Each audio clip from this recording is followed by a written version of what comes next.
Halo semuanya, gimana kabarnya? Semoga kalian baik-baik saja ya. Kali ini saya akan menceritakan sebuah alur film yang berjudul Squid Game. Film ini menceritakan kisah berbagai orang yang terlilit hutang. Mereka berpartisipasi dalam permainan bertahan hidup misterius yang menawarkan 45,6 miliar won atau setara 548 juta rupiah, di mana semua pemain harus mempertaruhkan nyawanya dengan memainkan game mematikan ini untuk menjadi pemenang utama.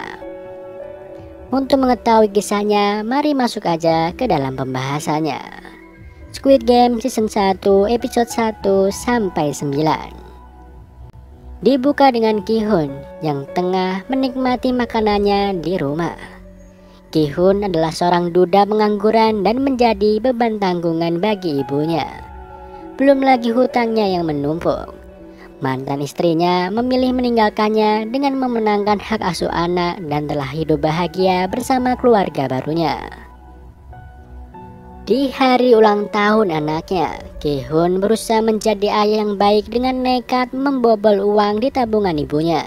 Ki-hun lalu berniat memutar uangnya itu dengan ikut judi. Singkatnya, Ki-hun berhasil memenangkan judi itu dan mendapat segepok uang. Baru saja keluar, Ki-hun melihat segerombolan rentenir yang mendekatinya, membuat ia langsung berlari demi menyelamatkan uang yang baru saja ia dapat. Di tengah pelariannya, Ki-hun sempat terjatuh karena menabrak seorang perempuan yang rupanya mengambil uang yang ia simpan.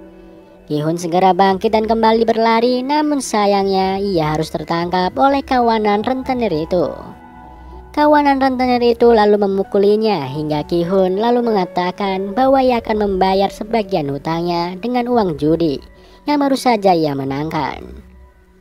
Saat Ki-hun membuka sakunya, semua uang yang baru saja ia dapat sudah tidak ada karena dicuri oleh perempuan yang sebelumnya ia tabrak.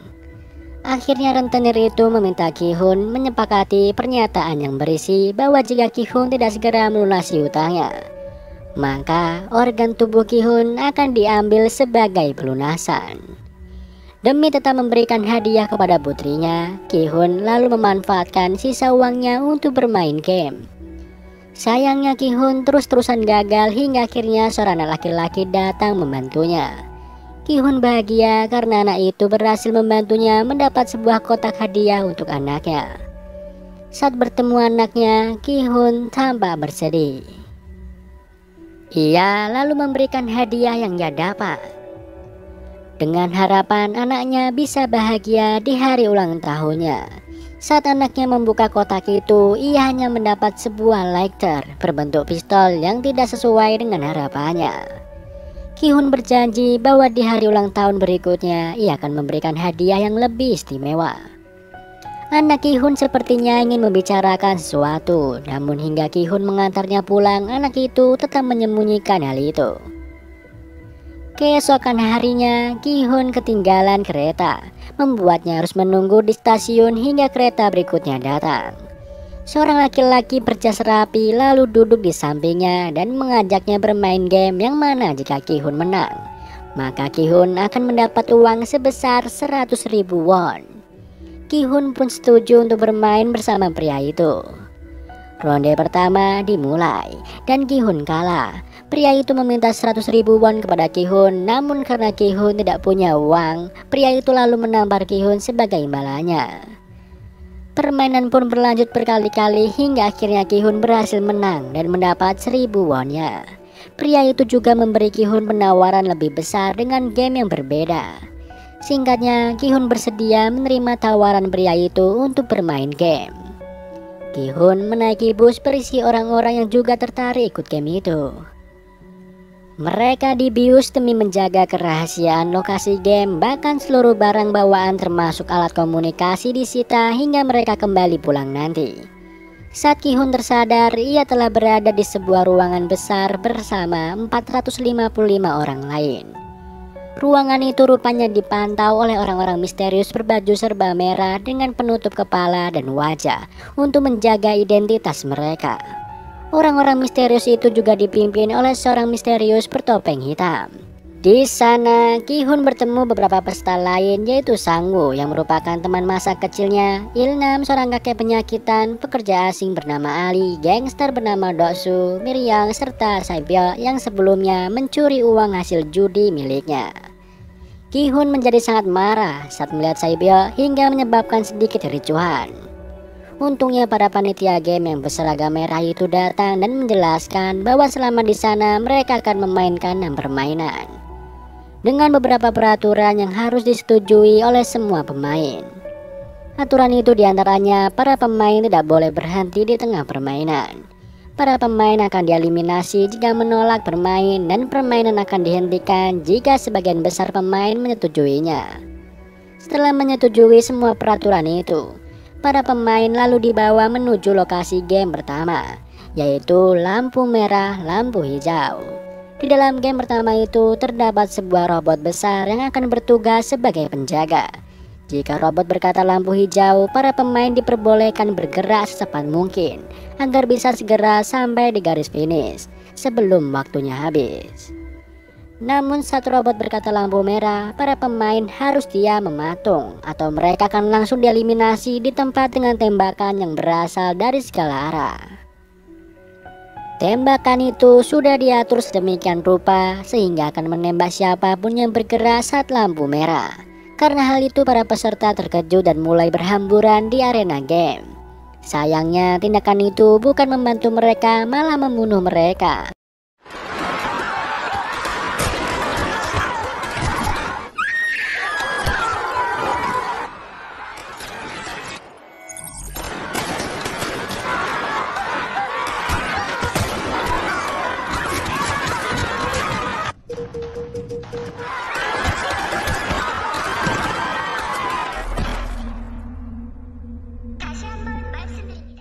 Ki-hun dan beberapa pemain yang masih tersisa terpaksa harus terus melanjutkan permainan meskipun mereka berada di antara ratusan mayat yang tak terurus di sekitar mereka. Mereka harus tetap berkonsentrasi agar bisa segera sampai di garis finish dengan aman tanpa kehabisan waktu. Mereka yang bisa melewati garis finish sebelum waktu habis akan dinyatakan lolos dari permainan pertama dan berhak melanjutkan ke game selanjutnya. Ki-hun yang sebelumnya tertinggal mencoba untuk berlari sekencang mungkin di detik terakhir yang dimilikinya. Hampir saja ia terpeleset dan jatuh jika Ali tidak menangkap ke arah bajunya. Akhirnya keduanya berhasil sampai di garis finish tepat waktu. Beberapa pemain lain yang tidak bisa mencapai garis finish lalu dinyatakan gagal dan ditembaki. Setelah menyelesaikan permainan pertama, 200 pemain yang tersisa lalu dikumpulkan kembali ke kamar. Mereka terlihat sangat ketakutan setelah melihat apa yang terjadi di permainan pertama. Akhirnya mereka sepakat untuk menyudahi permainan itu dengan melakukan voting. Para panitia yang ada di sana mengingatkan bahwa hadiah yang telah terkumpul sebesar 25 miliar won. Hal itu karena ditambah dengan jumlah para peserta yang telah gugur. Jika mereka memilih untuk berhenti dari game itu, maka mereka akan dipulangkan tanpa membawa uang sepeser pun. Hal itu tentu membuat mereka semua menjadi goyah. Namun pada akhirnya dengan hanya selisih 1 suara saja, mereka pun sepakat untuk menyudahi permainan itu. Setelah kesepakatan itu, para peserta akhirnya dipulangkan kembali ke daerah asal. Keesokan harinya, Ki-hun memutuskan untuk ke kantor polisi dan melaporkan sindikat game kejam yang ia ikuti. Ia menceritakan seluruh kejadian sejak awal, dibawa hingga kembali dipulangkan. Polisi yang mendengar ceritanya hanya tertawa, membuat Ki-hun lalu memberikan tiket game yang ia dapat dari pria misterius yang tertulis sebuah nomor telepon. Saat polisi itu berniat mengkonfirmasi pemilik nomor telepon itu, yang mengangkat adalah seorang wanita biasa yang kemudian membuat polisi menganggap Ki-hun telah gila. Tak lama datang seorang polisi bernama Junho yang baru saja tiba dan merasa tertarik dengan tiket game yang Ki-hun bawa. Ia bahkan meminta identitas Ki-hun kepada para polisi yang menerima laporannya. Junho sepertinya mendapat sesuatu yang janggal dari permainan itu. Tadi disangka ia juga memiliki tiket yang sama persis dengan milik Ki-hun, yang diketahui milik kakak Junho yang sudah lama menghilang. Junho merasa bahwa kakaknya ada di tempat game itu. Di lain tempat, Ki-hun yang pulang ke rumah merasa kebingungan mencari ibunya. Ternyata ibu Ki-hun saat ini dirawat di rumah sakit karena menderita penyakit diabetes akut. Bahkan dokter menyarankan kepada Ki-hun untuk segera melakukan operasi. Namun sang ibu justru memilih pulang karena tidak sanggup membayar biaya pengobatannya. Hal itu membuat Ki-hun sedih dan kecewa pada dirinya sendiri. Ia bahkan nekat meminjam uang kepada mantan istrinya demi bisa membayar biaya pengobatan ibunya. Namun yang ia dapat malah hinaan dari suami baru mantan istrinya itu, yang juga bahkan melarangnya untuk mendekati putri kandungnya sendiri. Hal itu membuat Ki-hun marah dan langsung menghajar laki itu. Kini Ki-hun sadar bahwa apa yang dikatakan panitia permainan itu benar adanya. Dunia luar jauh lebih kejam dari apa yang terjadi di dalam game itu. Mereka akan tetap dikejar hutang dan mati di tangan rentenir. Semua kenyataan pahit dunia pun membuat Ki-hun dan yang lain tertarik untuk kembali masuk ke arena game. Pada malam harinya mereka semua lalu berkumpul dan dijemput seperti saat pertama kali ikut game itu. Namun kini yang berbeda adalah mereka bisa lebih mempersiapkan diri karena sudah tahu apa yang akan terjadi di dalamnya. Dari arah lain, Junho ternyata ikut menyusup ke dalam mobil. Kali ini ia bertekad untuk bisa masuk ke dalam arena permainan agar bisa menemukan kakaknya yang hilang. Ia pun menghajar seorang panitia dan mengambil kostumnya untuk menyamar. Seperti biasanya, para peserta pun kembali dikumpulkan dalam sebuah ruangan yang besar. Namun ada beberapa dari mereka datang dengan persiapan, yaitu membawa sebuah senjata atau barang kecil lain yang diperlukan. Dari 201 peserta yang awalnya hanya tersisa 187 orang yang memutuskan untuk kembali ikut game yang berarti hadiah akan semakin bertambah. Junho yang kebingungan harus menyamar menjadi panitia yang bertugas dalam permainan itu. Pada malam harinya, Seobyo yang membawa pisau kecil dan mencoba menyusup lewat ventilasi. Dengan bantuan Miryang, ia berhasil masuk ke dalam ventilasi dan melihat apa yang terjadi di ruangan lainnya. Di sana, ia melihat bahwa para panitia sedang membuat gulali berskala besar. Namun dia tidak tahu apa yang akan dilakukan dengan gulali itu. Keesokan harinya, para peserta bersiap dan dikumpulkan untuk memainkan permainan yang kedua. Sebelum memulai, Sangwoo bertanya kepada Saebyo tentang apa yang ia lihat kemarin malam. Ia pun berkata bahwa permainan kali ini pasti merupakan permainan masa kecilnya. Sedangkan Saebyo yang berasal dari Korea Utara pasti akan kesulitan. Saebyo memberitahunya bahwa para panitia membuat gulali. Setelah mendengar hal itu, Sangwoo pun langsung teringat dengan permainan masa kecilnya di mana terdapat lelehan gula yang diberikan dalam bentuk yang berbeda-beda. Para pemain bertugas untuk mengikis gulali itu sesuai dengan bentuk yang tercetak di dalamnya. Sangwoo sengaja mengambil bentuk segitiga karena merupakan bentuk yang paling mudah. Namun anehnya, Sangwoo tidak memberitahu teman-temannya. Dengan hal itu, membuat teman-temannya malah memilih bentuk yang sulit. Ki-hun terlihat mengambil bentuk payung. Peserta mempunyai waktu 10 menit untuk menyelesaikan permainan kali ini. Bagi peserta yang gagal membuat bentuk yang sesuai, maka mereka akan langsung dieliminasi dengan ditembak. Hal itu membuat para peserta yang lain panik dan semakin ketakutan. Mereka semua berusaha sekuat tenaga untuk mendapatkan pola yang diinginkan.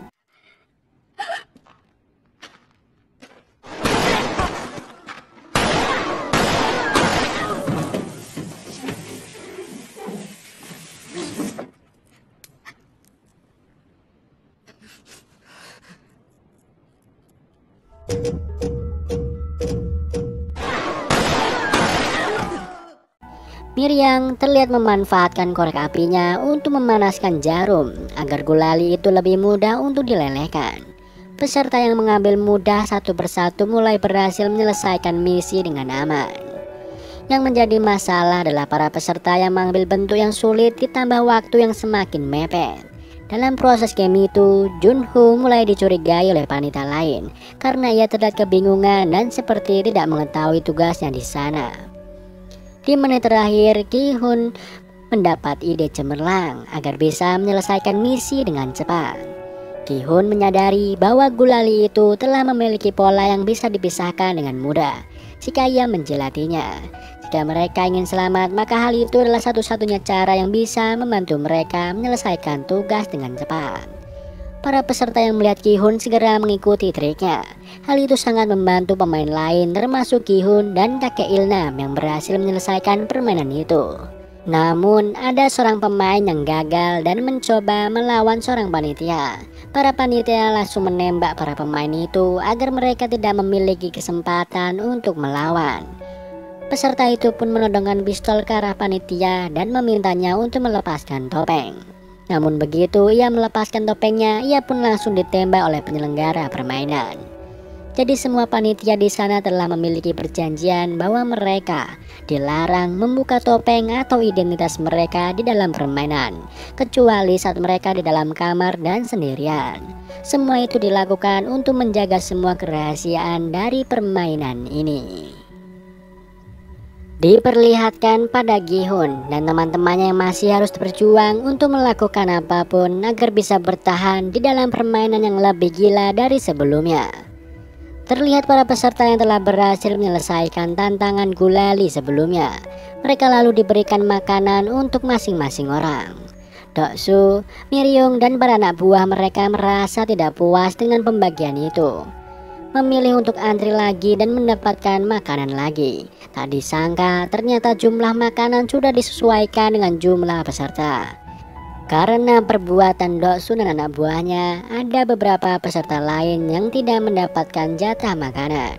Seorang peserta yang tidak mendapatkan bagian lalu mengamuk dan melawan Doksu. Namun sayangnya ia malah dihajar oleh Doksu sampai tewas. Semua peserta yang menonton kejadian itu terkejut dan meminta pada panitia untuk melakukan sesuatu. Panitia sama sekali tidak peduli dengan apa yang terjadi di luar permainan.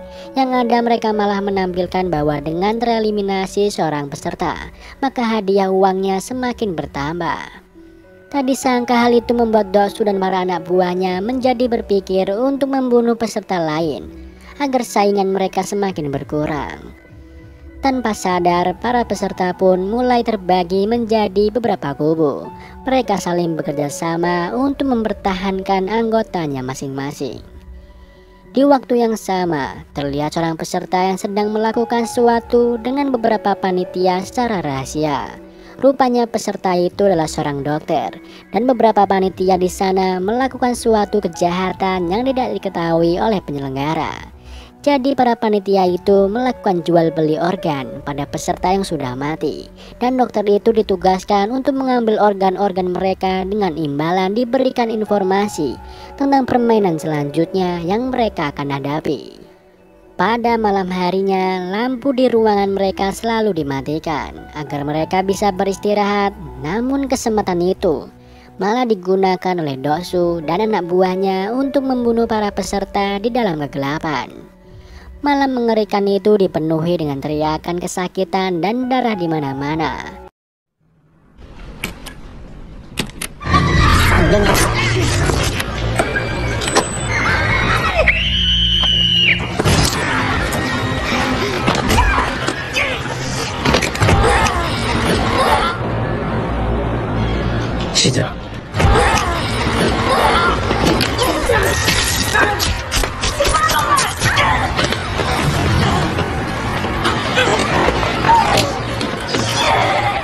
Ditambah lagi dengan keadaan gelap gulita, mereka pun menjadi kesulitan untuk menyelamatkan diri. Ki-hun, Sang-woo, dan Ali langsung bergerak untuk menyelamatkan kakek Ilnam. Namun mereka tidak bisa menemukan kakek Ilnam di kasurnya. Ternyata kakek Ilnam sudah terlebih dahulu menyelamatkan diri dengan cara pergi ke tempat yang paling atas. Dari posisinya itu dia berteriak meminta para peserta untuk berhenti saling membunuh satu sama lain. 얘도 우리 반이거든.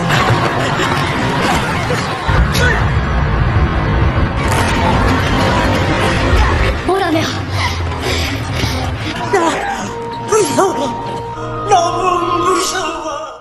Di saat itulah para panitia pun datang dan mengamankan situasi. Ruangan itu terlihat sangat berantakan dengan mayat yang bergelimpangan. Mayat-mayat itu kemudian dibersihkan dan dipindahkan oleh para panitia. Singkat cerita, mereka pun dikumpulkan kembali untuk mengikuti permainan selanjutnya. Kali ini mereka diminta untuk membuat tim yang berisikan 10 orang. Si dokter yang sudah mengetahui permainan, ia sengaja memilih Doksu dan anak buahnya sebagai tim. Karena permainan yang akan mereka mainkan adalah tarik tambang. Sementara Ki-hun dan peserta lain yang tidak tahu apapun memilih teman-teman terdekat mereka secara acak. Bahkan tim Ki-hun beranggotakan 3 wanita dan 1 kakek-kakek. Alhasil tim itu pun menjadi sasaran empuk tim lainnya. Tarik tambang yang akan mereka mainkan bukanlah tarik tambang biasanya. Mereka akan bertanding di atas ketinggian, sehingga salah satu tim yang kalah akan jatuh dan tewas.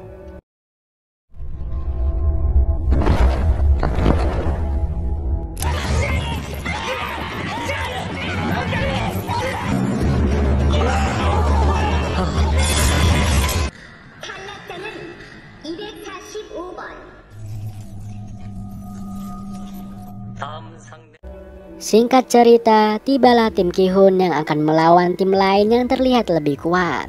Sejak awal, Sang-woo merasa sudah putus asa melihat semua anggota-anggota di timnya. Namun, tepat sebelum permainan dimulai, kakek Il-nam pun membagikan tips dan trik yang dahulu biasa ia pakai saat bermain tarik tambang. Kini yang mereka perlukan hanyalah kerjasama dan saling percaya. Pada awalnya, trik kakek Il-nam pun berhasil mereka lakukan. Namun sayangnya karena pihak lawan sangatlah kuat, mereka pun tetap saja tak bisa mengalahkannya.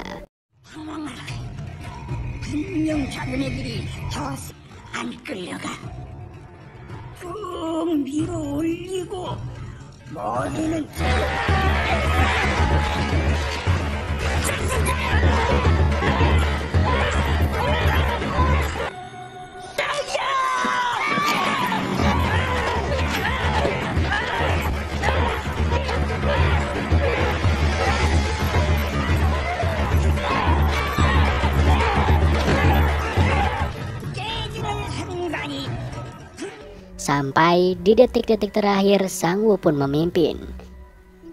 Untuk anggota timnya melakukan langkah berani. Ia menyuruh mereka semua untuk maju 3 langkah.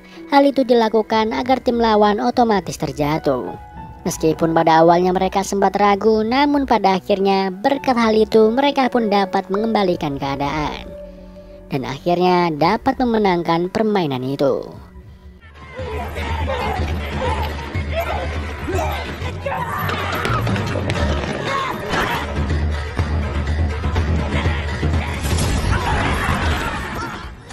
Di akhir permainan, dari 80 peserta, kini tersisa 40 peserta yang masih bertahan. Setelah permainan usai, seperti biasa si dokter akan dipanggil untuk melakukan operasi pengambilan organ. Saat itu, Junho yang masih menyamar diminta oleh seorang panitia untuk ikut melakukan pengiriman organ. Di sanalah Junho melihat apa yang dilakukan oleh si dokter dan para panitia. Mereka mengambil organ-organ penting dari mayat peserta yang sudah tereliminasi. Organ-organ itu nantinya akan dijual agar mereka bisa mendapatkan uang. Setelah menyelesaikan tugasnya, dokter itu pun meminta imbalannya pada panitia. Namun para panitia itu mengaku belum mengetahui apa permainan selanjutnya. Hal itu tentu saja membuat si dokter menjadi sangat marah. Karena jika malam ini ia tidak mendapatkan informasi apapun, maka Doksu pasti akan langsung membunuhnya. Dengan pisau operasinya, dokter itu lalu membunuh seorang panitia dengan brutal. Setelah itu, ia pun keluar dan kabur dari ruangan labirin tersebut dan dikejar oleh seorang panitia. Sampai akhirnya mereka pun tiba di ruangan permainan sebelumnya. Di sana panitia itu berusaha menenangkan si dokter karena ia tak ingin floorman atau pihak penyelenggara mengetahui rahasia mereka. Namun sayangnya, keributan itu langsung diketahui oleh penyelenggara. Tak ingin membuang-buang waktu, ia pun langsung membunuh panitia itu dan juga si dokter. Penyelenggara sebenarnya tidak peduli dengan kejahatan yang mereka lakukan di belakangnya. Namun dalam permainan itu, ia sangat menjunjung tinggi kesetaraan. Ia tak ingin ada peserta yang diperlakukan spesial di sana. Ia percaya bahwa setiap orang berhak mendapatkan kesempatan terakhir untuk mempertahankan hidup mereka dengan adil. Di waktu yang sama, Junho dan seorang panitia menyusup lewat pintu rahasia.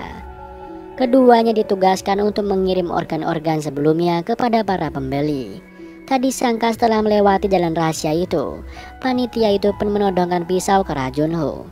Ternyata selama ini ia sudah curiga kepada Junho karena sudah bersikap aneh. Untuk melindungi dirinya, Junho langsung membunuh panitia itu dengan menggunakan pistolnya.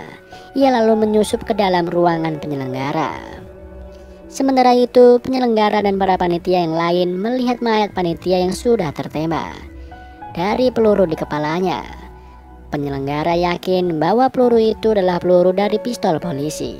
Akhirnya ia pun segera mengerahkan semua panitia untuk mencari penyusup itu.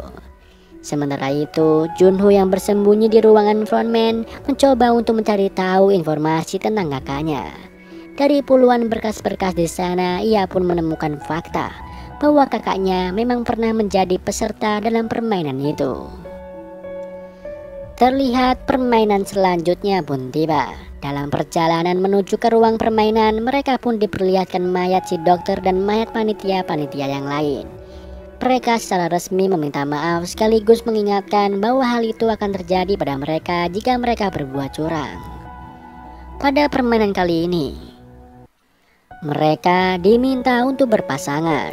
Karena jumlah peserta saat ini 39, itu artinya akan ada satu orang yang tidak akan memiliki pasangan.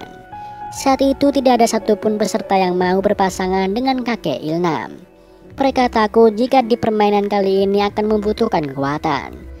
Karena merasa kasihan, Gi-hun pun memutuskan untuk berpasangan dengan kakek Ilnam. Pada akhir pemilihan pasangan, tersisa Miryung yang tidak mendapatkan pasangan. Karena hal itu, ia pun dibawa oleh para panitia ke ruang lainnya. Di ruangan permainan, masing-masing peserta diberikan satu kantong yang berisi 10 kelereng. Dalam waktu 30 menit, peserta yang mendapatkan 20 kelereng di akhir permainan akan dinyatakan menang. Yang artinya mereka harus bersaing untuk melawan pasangan mereka sendiri. Gi-hun yang berpasangan dengan kakek Ilnam berusaha menyadarkannya karena saat itu penyakit kakek Ilnam sedang kambuh, sehingga ia pun tidak peduli dengan permainan dan berkeliling di sekitar arena. Hal itu tentu membuat Gi-hun panik dan membentak kakek Ilnam. Kakek Ilnam tersadar dan akhirnya mau bermain dengannya. Mereka memutuskan untuk bermain tebak-tebakan. Mereka hanya perlu menebak jumlah kelereng di tangan lawan, apakah ganjil atau genap. Tak disangka kakek Ilnam berkali-kali menebak benar yang membuatnya menang banyak. Hal itu pun membuat Gi-hun semakin panik. Sementara Sang-woo yang berpasangan dengan Ali memutuskan bermain secara adil. Dalam permainan itu Ali pun menang dan mendapatkan kelereng yang cukup banyak. Ali merasa bersalah dan tidak tega pada Sang-woo. Namun mau tidak mau salah satu dari mereka pasti akan mati. Sang-woo yang sudah kalah memutuskan untuk memanfaatkan kepolosan Ali dan menipunya. Ia mengambil semua kelereng Ali dan menukarnya dengan batu. Dengan begitu ia pun berhasil lolos dari permainan kali ini. Di sisi lain, Si-gyo yang berpasangan dengan seorang wanita yang bernama Ji-young memilih untuk menghabiskan 30 menit mereka untuk mengobrol. Dari sana Ji-young pun menyadari bahwa Si-gyo lebih pantas untuk menang daripada dirinya. Mengingat Ji-young selama ini hidup sebatang kara dan tidak ada seorang pun yang akan menunggunya bebas. Oleh sebab itulah ia pun memutuskan untuk mengalah dan membiarkan Si-gyo lolos dari permainan kelereng itu. Kembali kepada kakek Ilnam dan Gi-hun. Saat itu kelereng Gi-hun hanya tersisa satu. Itu artinya tinggal satu langkah saja kakek Ilnam akan berhasil menang dalam permainan kali ini. Tadi disangka Gi-hun salah menebak pada kesempatan terakhirnya. Namun karena penyakitnya, kakek Ilnam pun lupa apa tebakan dari Gi-hun. Karena itu Gi-hun lalu mengganti tebakannya sehingga ia berhasil menang. Hal itu terus dilakukan oleh Gi-hun agar bisa membalikan keadaan. Sampai akhirnya kelereng kakek Ilnam pun hanya tersisa satu. Saat itu kakek Ilnam menyarankan agar mereka memainkan satu ronde lagi. Namun harus mempertaruhkan semuanya. Mendengar hal itu Gi-hun merasa tidak adil karena ia memiliki 19 kelereng sementara kakek Ilnam hanya memiliki satu. Kakek Ilnam juga berkata bahwa selama permainan tadi ia tahu bahwa Gi-hun sudah membodohinya. Namun dia sengaja membiarkan Gi-hun melakukannya. Gi-hun merasa sedih dan bersalah, namun tak disangka kakek Ilnam malah memegang tangan Gi-hun dan memberikan satu kelerengnya. Kemudian kakek berterima kasih kepada Gi-hun karena sudah merawatnya selama ia berada di sana. Dan berkat Ki-hun, kakek Ilna merasa bahagia di sisa-sisa terakhir hidupnya. Tepat setelah kakek Ilna mengatakan hal itu, waktu pun habis. Kakek Ilnam, Ali dan yang lainnya pun dinyatakan tereliminasi dan ditembak hingga tewas. Diperlihatkan keadaan setelah permainan kelereng usai. Para peserta yang kembali ke base camp sangat terkejut karena ternyata Miryung tidak dieliminasi dan masih selamat.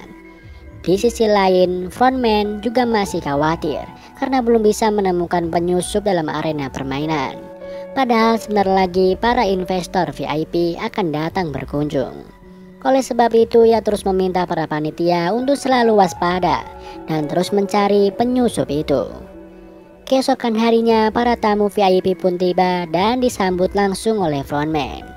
Sama seperti frontman dan yang lain, para tamu VIP juga menggunakan topeng untuk menyembunyikan identitas mereka.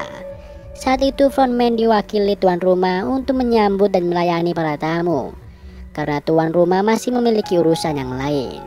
Para VIP inilah yang menginvestasikan uang mereka sebagai taruhan dalam permainan-permainan sebelumnya.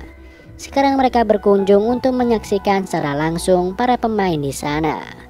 Setelah itu, Junho masih bersembunyi, memutuskan untuk merampas kostum seorang pelayan agar ia bisa lebih dekat dengan tamu VIP, sekaligus mengambil beberapa video sebagai barang bukti. Tak lama kemudian, permainan kelima pun siap dimainkan. Sebelum memulai permainan, para peserta diminta untuk memilih rompi yang dipakai oleh manikin, yang bertuliskan nomor 1 sampai 16.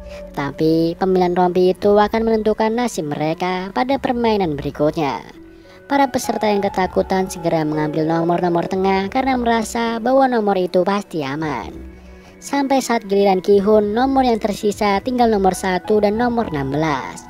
Awalnya Ki-hun ingin mengambil nomor 1, tetapi peserta lain memohon kepadanya karena ia terlalu takut untuk menjadi peserta terakhir. Alhasil, Ki-hun pun mengalah dan membiarkan peserta itu untuk mengambil nomor pertama. Setelah pemilihan nomor, mereka pun dihadapkan pada sebuah jembatan kaca. Dalam waktu 15 menit, setiap pemain harus melewati jembatan kaca itu sesuai dengan urutan mereka. Jembatan kaca itu terbuat dari 2 jenis kaca yang berbeda. Itu artinya jika salah melangkah, mereka akan langsung terjatuh dan tewas. Menjadi pemain awal adalah tugas yang paling berat, karena jika mereka salah melangkah, maka pemain di belakang mereka bisa aman karena memilih kaca yang benar. Namun menjadi pemain terakhir juga tidak mudah, karena ia harus berpacu dengan waktu yang terus berjalan. Singkat cerita, permainan kelima pun dimulai. Satu persatu para pemain mulai memberanikan diri untuk melewati jembatan kaca itu. Tak sedikit dari mereka gagal memilih kaca yang benar dan jatuh begitu saja. Dengan waktu yang terus berjalan, para pemain pun menjadi tidak sabar dan memutuskan untuk mendorong pemain di depan mereka. Sampai akhirnya Doksu pun sampai di posisi terdepan. 걱정 마. 내가 널 왜 죽이 있어.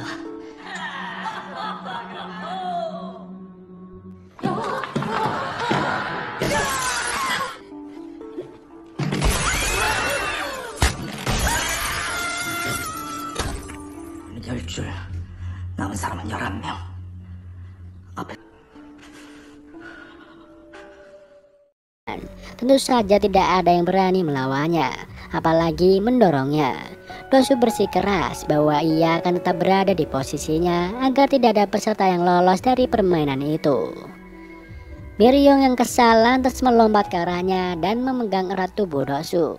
Ia pun mengorbankan dirinya sendiri dengan membawa Doksu jatuh bersamanya. Setelah beberapa pemain jatuh dan tewas, kini tersisa 4 pemain saja. Seorang pemain di posisi terdepan ternyata merupakan seorang pekerja di pabrik kaca. Oleh sebab itu, dia pun bisa membedakan mana kaca yang kuat dan mana kaca yang biasa. Dengan kemampuannya itu, dia berhasil membawa Sang-woo, Sigyo, dan Ki-hun yang ada di belakangnya dengan selamat. Namun saat di langkah terakhirnya, frontman yang mengetahui hal itu sengaja mematikan lampu agar mereka menjadi kesulitan untuk menentukan langkah selanjutnya. Hal itu pun membuat para pemain mengulur waktu terlalu banyak. Akhirnya Sang-woo menunjukkan jati dirinya yang sebenarnya. Ia tega mendorong pemain itu, padahal pemain itu yang membawanya maju dengan selamat. Tepat di detik-detik terakhir, Sangwoo, Sigyo, dan Gi-hun segera berlari sebelum akhirnya jembatan kaca itu dihancurkan. Sehingga kaca-kaca itu pun terbang dan menggores beberapa bagian tubuh mereka.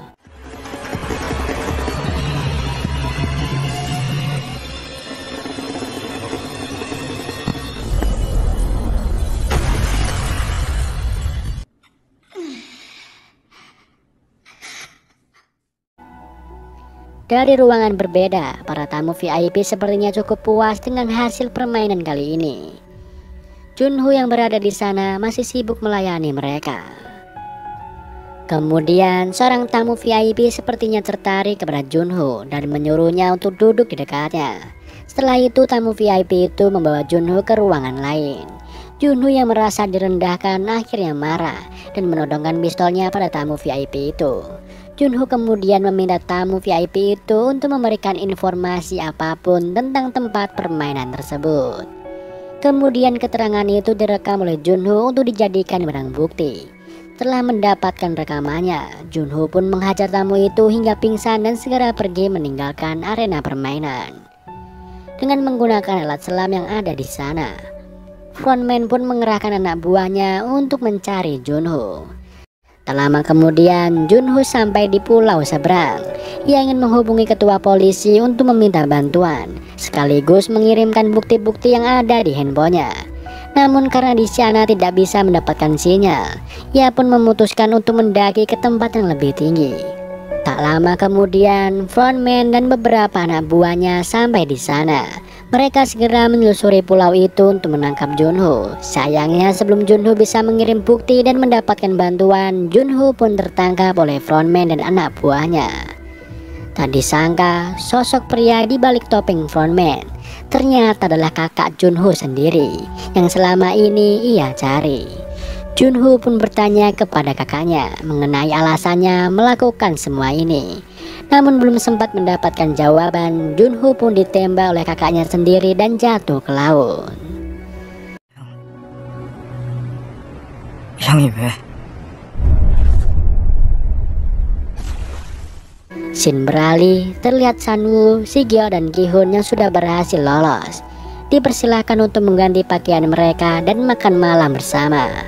Saat mengganti pakaiannya, Sigyo terlihat pucat dengan darah yang terus mengalir dari perutnya. Rupanya pecahan kaca besar dari permainan sebelumnya telah menancap tepat di sebelah kiri perutnya. Ia pun merobek seragamnya dan menutupi lukanya dengan seragam itu.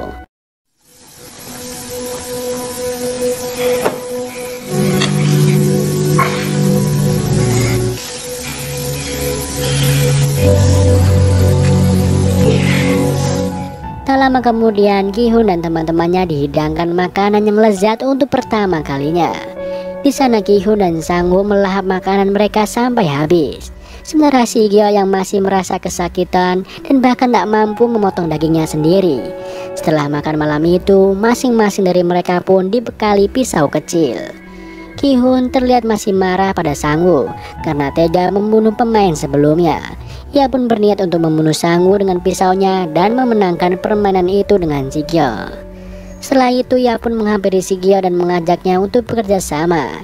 Sigyo yang sudah semakin lemah berpesan kepada Gi-hun bahwa jika ia berhasil selamat dan lolos dari sana, ia meminta Gi-hun untuk mengurus adiknya yang saat ini berada di panti asuhan.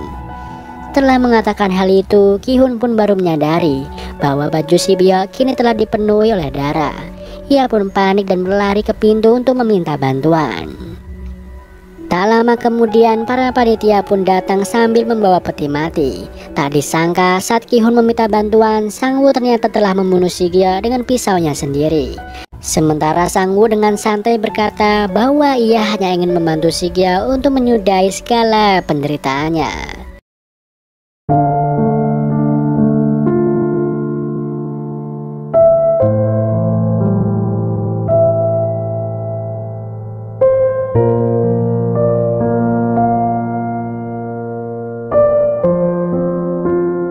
Keesokan harinya, permainan terakhir pun tiba. Dua orang yang masih tersisa, yaitu Gi-hun dan Sangwoo, akan memainkan permainan yang disebut Squid Game. Kebetulan, permainan itu adalah permainan masa kecil mereka. Mereka kemudian mendapatkan peran yang berbeda. Ki-hun sebagai penyerang dan Sang-woo sebagai orang yang bertahan. Seperti biasanya dari ruangan lain, para tamu VIP dipersilahkan untuk menonton permainan itu dan menjadi saksi siapa yang akan keluar menjadi pemenang. Ki-hun dan Sang-woo sama-sama membawa pisau yang kemudian mereka gunakan untuk saling menyerang satu sama lain. Dengan diiringi hujan, keduanya pun mulai bertarung. 형이 그런 인간이라서.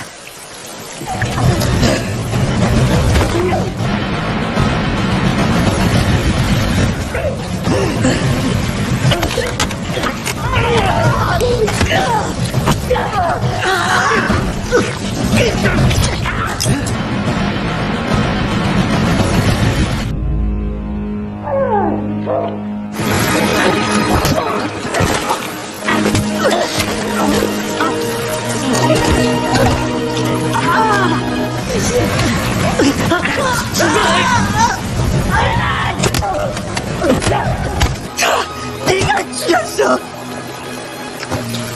그때 운동장에서 서 있던 사람들 다 죽었네. Dan pada satu kesempatan, Sang-woo berhasil merebut pisau Ki-hun dan menusuk tubuh Ki-hun berkali-kali. Namun Ki-hun tak menyerah begitu saja. Ia terus bangkit dan terus melawan. Usaha Ki-hun pun berhasil membuat Sang-woo tak berdaya dengan pisau yang tertancap di tangannya. Ki-hun pun mendekati tubuh Sang-woo dan berniat menikamnya. Namun tak diduga, Ki-hun tidak tega melakukan hal itu dan malah menancapkan pisaunya di samping Sang-woo. Ia memutuskan untuk tidak membunuh Sang-woo dan berjalan ke garis finish. Namun hal itu tak bisa ia lakukan. Secara mengejutkan, Ki-hun memutuskan untuk berhenti dari permainan itu, yang berarti Ki-hun tidak mau mengambil hadiah uangnya dan memilih untuk menyelamatkan sahabatnya. Sesuai dengan aturan ketiga, ia hanya perlu meminta Sang-woo untuk berhenti dari permainan. Namun Sang-woo menolak hal itu dan malah menikam dirinya sendiri. Sebelum meninggal dunia, Sang-woo pun menitipkan ibunya kepada Ki-hun. Dengan begitu, mau tidak mau, Ki-hun pun langsung dinyatakan menang.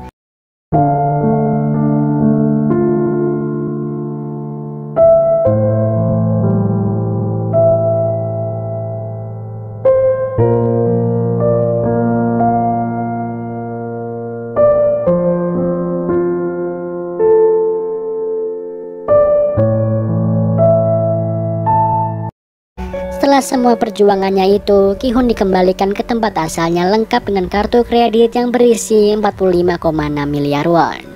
Dengan semua uang itu, Ki-hun sama sekali tidak bahagia. Ia malah merasa sedih dan frustasi atas kematian ratusan orang termasuk sahabatnya. Bahkan saat melihat ibu Sang-woo, Ki-hun tak sanggup menatap matanya. Bak jatuh tertimpa tangga. Di dalam rumahnya, Ki-hun hanya bisa menangis menatap jasad ibunya yang sudah meninggal.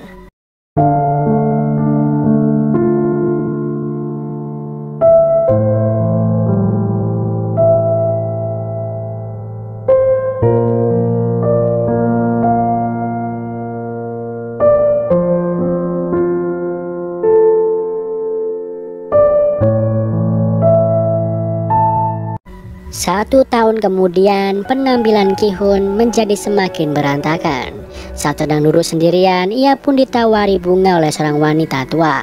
Ternyata di dalam bunga itu terdapat amplop yang berisi kartu permainan dengan tulisan tempat yang harus Ki-hun datangi.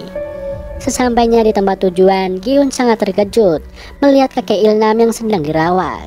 Sejauh yang Ki-hun ketahui bahwa kakek Il-nam seharusnya sudah mati saat di permainan kelereng.